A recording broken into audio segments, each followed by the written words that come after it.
करता हूं। उत्तर प्रदेश के मुख्यमंत्री योगी आदित्यनाथ अपने एक दिवसीय कार्यक्रम के लिए आज दोपहर 1 बजे त्रिशुंडी स्थित रामगंज पहुंचेंगे, जहां वह SLMG कोको कोला प्लांट का करेंगे उद्घाटन। उनके साथ अमेठी की मौजूदा सांसद केंद्रीय मंत्री स्मृति ईरानी, अमेठी के प्रभारी मंत्री गिरीश चंद्र यादव और कैबिनेट मंत्री नंद गोपाल नंदी भी मौजूद रहेंगे। अपने संबोधन में मुख्यमंत्री योगी आदित्यनाथ जी ने क्या कुछ कहा, आइए आपको सुनाते हैं। बेवरेज के बॉटलिंग प्लांट के उद्घाटन कार्यक्रम में आज यहां पर उपस्थित केंद्रीय मंत्री और अमेठी की लोकप्रिय सांसद माननीय श्रीमती स्मृति ईरानी जी, मैं डबल इंजन की सरकार आने के बाद आज उत्तर प्रदेश देश के अंदर निवेश के सबसे अच्छे डेस्टिनेशन के रूप में अपनी एक पहचान बना रहा है। कितना परिवर्तन होता है मार्गदर्शन में। इस नए निवेश के लिए मैं स्थानीय सांसद और जनप्रतिनिधियों को के साथ ही आप सभी अमेठी वासियों को हृदय से अभिनंदन करते हुए लदानी ग्रुप को बधाई देता हूं, अपनी शुभकामनाएं देता हूं। ये बॉटलिंग प्लांट प्रदेश सरकार की इन्वेस्टमेंट की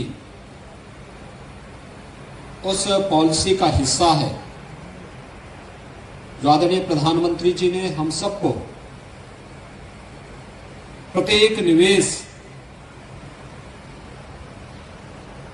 रोजगार और बेहतरीन औद्योगिक वातावरण देने के उद्देश्य से उत्तर प्रदेश की सबसे बड़ी आबादी के राज्य उत्तर प्रदेश में प्रारंभ किया गया है। हम सब जानते हैं उत्तर प्रदेश देश की आबादी का सबसे बड़ा राज्य है और सबसे बड़ी आबादी के इस राज्य में कि नए निवेश के प्रस्ताव आपके इस अमेठी में और लेकर के आने वाले हैं। यूपी सीधा के द्वारा जो यहां पर इस औद्योगिक परिक्षेत्र में भूमि आरक्षित की गई है, उस आरक्षित भूमि में नए प्रस्ताव भी हमें प्राप्त हुए हैं और ग्लोबल इन्वेस्टर समिट के इन प्रस्तावों को ग्राउंड ब्रेकिंग सेरेमनी के माध्यम से हम लोग तेजी के साथ आगे बढ़ाना चाहते हैं। जो यहां की लोकप्रिय सांसद और माननीय केंद्रीय मंत्री जी ने जो बात कही है, पूर्वांचल एक्सप्रेस हो या Bundelkhand express way, Ganga express way हो, और भाइयों बहनों आज मुझे बताते हुए प्रसन्नता है कि हमारा पहला इन्वेस्टर समिट जब 2018 में संपन्न हुआ था, हमें लगभग 4.25 लाख करोड़ रुपए का निवेश का प्रस्ताव प्राप्त हुए थे। लेकिन ठीक 5 वर्ष के बाद जब हम लोगों ने इस वर्ष फरवरी में फिर से अपना ग्लोबल इन्वेस्टर समिट किया, तो इस बार हमें जो 20,000 की राशि की बात हमारे सहयोगी पहले कहते थे, जो हमें पहले इन्वेस्टर समिट में प्रस्ताव 5.25 लाख करोड़ के मिले थे, इस बार इनकी संख्या बढ़कर के उत्तर प्रदेश में लगभग अब तक 38 लाख करोड़ रुपए के निवेश के प्रस्ताव हमें प्राप्त हुए। सीमित कर दिया था, वे जातिवाद के नाम पर परिवारवाद को बढ़ावा देते थे। उन्होंने सामाजिक ताने बाने को छिन्न भिन्न करके रख दिया था। समाज में वर्ग संघर्ष की स्थिति पैदा करने का कुत्सित प्रयास किया था। तो जो व्यक्ति परिवारवाद में और सामाजिक वैमनस्यता में ही जिसका ज्यादा समय खर्च हो रहा होगा, उस व्यक्ति के पास कहां से फुर्सत होगी कि वह विकास के बारे में सोचेगा, निवेश के बारे में सोचेगा, बेहतर कानून व्यवस्था के बारे में सोचेगा। और उत्तर प्रदेश दुर्भाग्य से इन्हीं लोगों की कुदृष्टि का इस शिकार बना था। लेकिन आज इससे उभर करके नए नए निवेश उत्तर प्रदेश में आ रहे हैं। डेवलपमेंट का ऐसा कोई कार्य नहीं जो आज उत्तर प्रदेश में डबल इंजन की सरकार न कर रही हो, और आज उसी का परिणाम है कि इस नए बॉटलिंग प्लांट ने निवेश की एक नई गति दी है। और जहां पर यह एक नया बॉटलिंग प्लांट न केवल निवेश के लिए बल्कि स्थानीय स्तर पर नौजवानों के लिए रोजगार के भी एक बेहतरीन गंतव्य के लिए ये जाना जाएगा, बल्कि इसके माध्यम से स्थानीय स्तर पर, मुझे अभी लदानी जी बता रहे थे कि स्थानीय आईटीआई, पॉलिटेक्निक या स्थानीय संस्थानों में जो छात्र अध्ययन कर रहे हैं, उन्हीं छात्रों को यहां हम ट्रेनिंग के साथ जोड़ करके एक इंस्टीट्यूट को यहां पे डेवलप करेंगे। और मैं उनसे कहना चाहूंगा कि एक अवसर है जब हम पीएम इंटर्नशिप स्कीम और सीएम इंटर्नशिप स्कीम का लाभ ले सकते हैं। कोई भी उद्योग जो इस प्रकार के नौजवानों को अपने साथ जोड़ेगा, आधा मानदेय उद्योग को देना पड़ेगा और आधा मानदेय 1 वर्ष की ट्रेनिंग के लिए स्वयं सरकार उन्हें उपलब्ध करवाएगी। और इस स्कीम का लाभ अगर कोई भी उद्यम लेता है तो हमारे यूथ के पास अनुभव होगा, उसको कहीं भी प्लेसमेंट की एक नई सुविधा प्राप्त होगी, लेकिन साथ साथ उद्यम को भी अपनी रुचि और अपनी पसंद के योग्य मैन पावर की उपलब्धता उनके सामने यहां पर स्थानीय स्तर पर ही उन्हें उपलब्ध होती हुई दिखाई देगी। कानून व्यवस्था और सुरक्षा का एक बेहतर वातावरण देना पड़ा था। इसके लिए अनेक कदम उठाए गए और आज परिणाम है।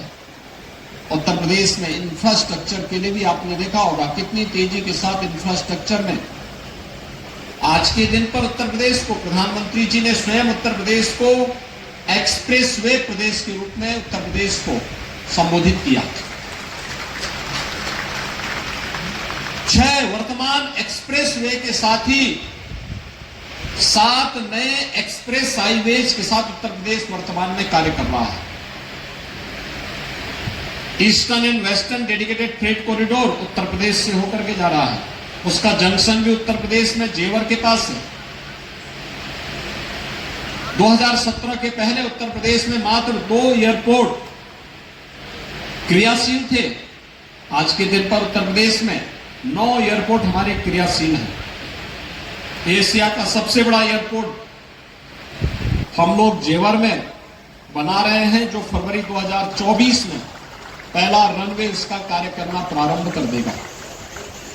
कानून व्यवस्था बेहतर होती है तो परिणाम कैसे सामने आते हैं, ये प्रदेश के अंदर पर्यटन की बढ़ती हुई इन नई संभावनाओं को देखकर के अंदाजा लगा सकते हैं। 2017 में जिस प्रदेश में मात्र 3 करोड़ घरेलू और विदेशी पर्यटक आते थे, आज उसी प्रदेश में संख्या 32 करोड़ पार कर चुकी है और लगातार इसमें बढ़ोतरी हो रही है।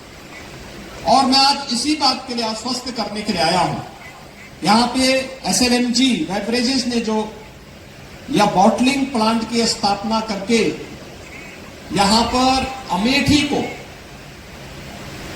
जो एक नया उपहार दिया है निवेश का,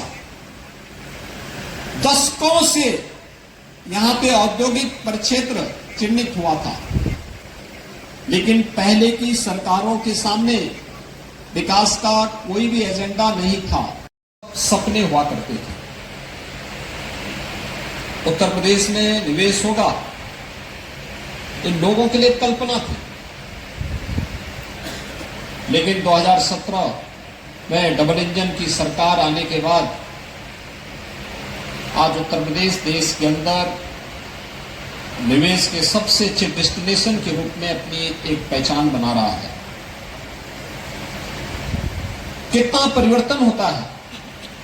जब हम लोगों ने पहला इन्वेस्टर समिट आयोजित करने का निर्णय लिया था फरवरी 2018 में, उस समय हमारी जो टीम थी उसने प्रदेश के अंदर निवेश का कुल जो लक्ष्य रखा था वह मात्र 20,000 करोड़ रुपए का रखा था। तो मैं उन पे एक बार नाराज हुआ था। मैंने कहा भी इतनी बड़ी आबादी का राज्य और केवल 20,000 करोड़ की आप निवेश की बात करते हैं। तो उन्होंने कहा कौन यूपी में आएगा निवेश करने के लिए। मैंने कहा भाई यूपी के बारे में क्या इतनी खराब धारणा है, और क्या एक वर्ष सरकार होने के बाद भी हम इस धारणा को बदल नहीं पा रहे हैं। कहा साहब बहुत है 20,000 करोड़। मैंने कहा भी नहीं, लोअर लिमिट इसकी 2 लाख करोड़ करो। तो वे हंसने लग गए थे। वे हंसे थे कि 2 लाख करोड़ का निवेश कौन करेगा, कहां से आएगा। और सचमुच जब हम लोग देश के अंदर अलग अलग स्थानों पर गए, लोगों से बातचीत शुरू हुई, तो हर एक जगह से यही बात कही जाती थी कि हम लोग तो बहुत निराश होकर के उत्तर प्रदेश से निकले, हम दोबारा आना नहीं चाहते, लेकिन इधर हमने सुना है कि कुछ काफी सुधार हो रहा है और हम भी सुधार का हिस्सा बनना चाहते हैं। तो मैंने कहा अगर आप भी बनना चाहते हैं, देश के हर बड़े उद्यमी से मैं कहता था, तो आप हमारे इन्वेस्टर समिट में आइए।